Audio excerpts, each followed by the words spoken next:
日係2016年1月7號。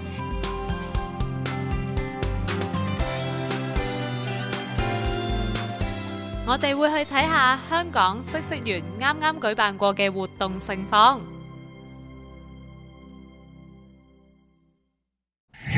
香港黃大仙祠，全稱嗇色園黃大仙祠。嗇色園呢個名由當年黃大仙師基士賜名，從1921年創立至今，已經有95年歷史。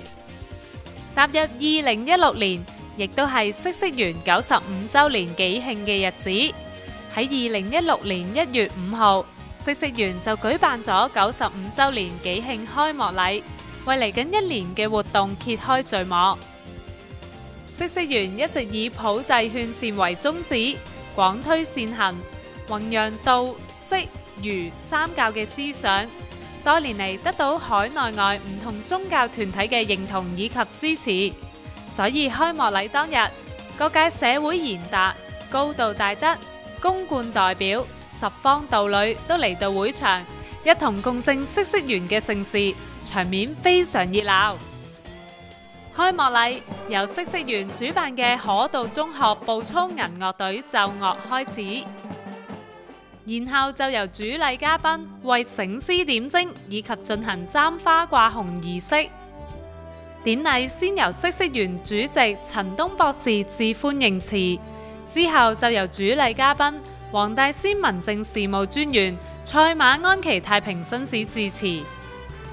致辭完畢之後，就由主禮嘉賓中央人民政府駐香港特別行政區聯絡辦公室九龍工作部副部長盧玲女士頒發95週年紀慶標誌設計比賽獎項，以及由中央人民政府駐香港特別行政區聯絡辦公室協調部副部長廖芬女士頒發95週年紀慶標語創作比賽獎項。最後再由黃大仙民政事務專員賽馬安琪太平紳士頒發今日黃大仙攝影比賽獎項。一所宗教慈善團體能夠喺香港屹立95年，並且能夠越辦越好，的確需要好大嘅努力。所以嗇色園就趁住95週年紀慶咁高興嘅日子，舉辦咗好多嘅活動，希望藉此令到更加多人認識嗇色園以及佢哋普濟勸善嘅宗旨。其中一個重要嘅活動就係社區服務盛在仙祠相片巡迴展。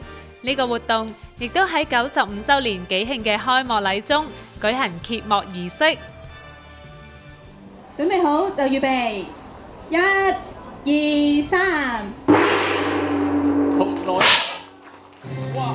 標誌住嗇色園95週年紀慶活動正式開始。喺開幕典禮完畢之後，儀式進入另一個部分。嗇色園董事陪同主禮嘉賓去到園內嘅松心苑進行95週年紀慶植樹紀念儀式。樹木嘅生長就好似象徵住嗇色園創立宗旨嘅傳承，將普濟勸善嘅思想一代一代傳到世界每一個角落。1月7號嘅今日道教已經報導完畢，多謝收睇。